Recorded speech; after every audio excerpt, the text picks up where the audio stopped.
মহান মুক্তিযুদ্ধ নিয়ে সরকার ও বিরোধী দলের বক্তব্যে উত্তপ্ত সংসদ। জামায়াতকে তুলোধুনো করলেন ফজলুর ও পার্থ।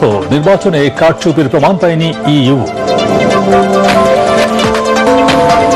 রূপপুর পারমাণবিক বিদ্যুৎ কেন্দ্রের প্রথম ইউনিটে উৎপাদন প্রক্রিয়া শুরু। পারমাণবিক বিদ্যুৎ উৎপাদনকারীর তালিকায় বাংলাদেশের নতুন অগ্রযাত্রা। প্রধানমন্ত্রীর সাথে রোসাটমের মহাপরিচালকের সাক্ষাৎ।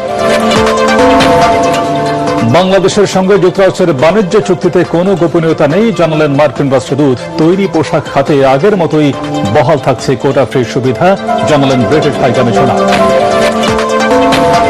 মানবিক রাষ্ট্র গঠনের সবার অংশগ্রহণ চায় সরকার, বললেন প্রধানমন্ত্রী। গণতন্ত্রকে সুসংহত করতে আইনের শাসনের বিকল্প নেই।